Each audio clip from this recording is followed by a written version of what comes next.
What's up, internet? It's time for another Idol 3D cap. This was supposed to have confetti in it. So last week, the top 8 performed songs from the 80s, and to get us in the mood, they kicked things off with a totally tubular montage that I think was supposed to play really serious and intense, but to me felt kind of like a Skinamax movie. You have to put your A game on every day. Idol After Dark. Tonight, they're 900 numbers, baby. Maybe that graphics package is why everything that came out of Seacrest's mouth made me think of porn. How do you know each other? Cheerleading? Let me see a herky. Porn. Stonewashed jeans and neon tube socks. Tacky porn. 1 part Philip, 1 part Elise, and mix in some Tom Petty. Worst porn ever. So now that that's out of the way, Idol continued its boneheaded Mentor bookings by having a quintessential 90s act, Mentor 80s Night. Hi, half of No Doubt. The upcoming theme is going to be songs from the current decade, so is Pat Boone available? Is he on Interscope? DeAndre opened the show with a DeBarge song, and I wish I could say it was DeLovely, but it wasn't. There are always a few moments where I'm like, oh, DeAndre's not half to bad. But then he goes into the falsetto at weird times, and I'm like, seriously? No.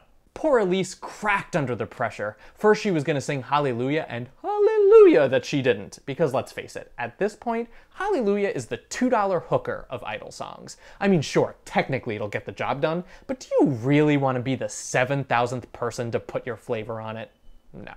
Unfortunately, her second choice was Foreigner's I Wanna Know What Love Is, and even worse, she sang it like she didn't know what pitch was. I was really distracted by all the clocks in the background. Why were there clocks everywhere?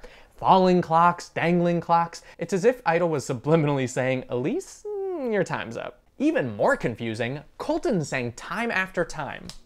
Why wouldn't you have just used the clock's graphics for Time After Time? It would have made so much more sense, especially since the arrangement Colton chose of that song sounded exactly like, wait for it, Coldplay's Clocks. For shame, you guys. Or as Colton would sing, for shame.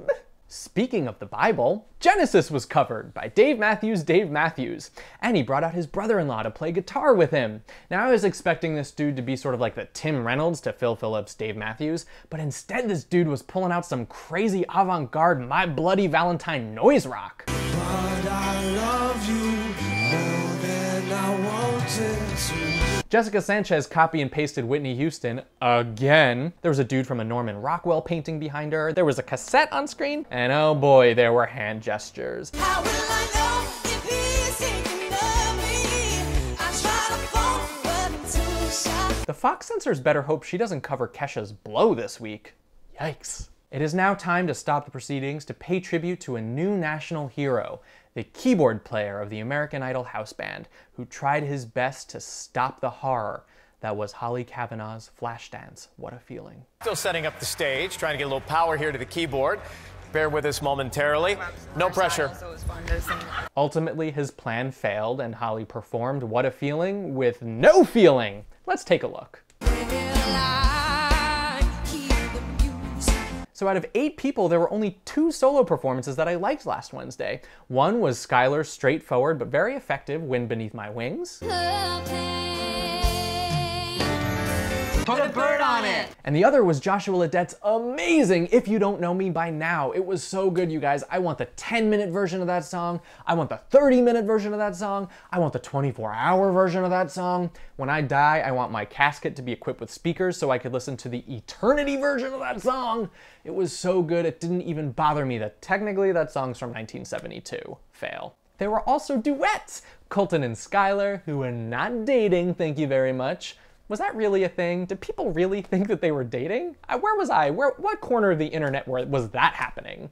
Nobody actually thought they were dating after they saw their completely passionless Islands in the Stream duet. These two spent more time staring at the camera than each other. It was almost like a video art piece where the camera represented a family visiting a pound and Colton and Skylar were 2 puppies trying to out-cute each other to get adopted. And Philip Phillips, Colton and Skylar are not actually puppies, that's a metaphor. Metaphor. My favorite duet? Holly and DeAndre team up for some Pointer Sisters. I'm so excited. I'm so scared. Let's take a look.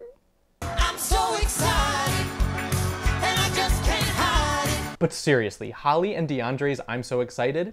Easily the most insane thing I've seen on TV this year. Holly shouted numbers, DeAndre entered like Spider-Man, they did a two-step for minutes and minutes and minutes on end. Only those two can prove that hot messes can be tepid. Even the pyro couldn't muster up enthusiasm. I want you. Thursday night's results show was filler, filler, filler. Just like Kelly Pickler's new face. High five, internet! The only drama in the entire results show, aside from Phil Phillips being kind of a d-bag to Jimmy Iovine, was at the beginning of the episode where Seacrest announced that Joshua Ledet was having dizzy spells. Dizzy spells. Is he an aging Victorian aristocrat? Please, if you need anything, whatever point in the show, let me know, okay? Thank you. All right. Yes, Joshua, please let me know the minute you're feeling lightheaded, because producers are going to want to get as many different camera angles on you as possible, in case you faint. In the end, DeAndre got sent to home. Duh. And I know exactly what he should do next. Form an R&B folk duo with season 9 winner Lee, and they can call it DeAndre DeWise. Brilliant, right? But I want to end this recap by talking about the result show guest performers, The Wanted. I love their song, I'm Glad You Came, but after we saw them perform live, I think we have to all stop calling them a boy band, you guys. This is a man band made up of soccer hooligans who I'm pretty sure have done unspeakable things at bachelor parties. At the end of their performance, giant phalluses exploded confetti. I'm glad you came, indeed.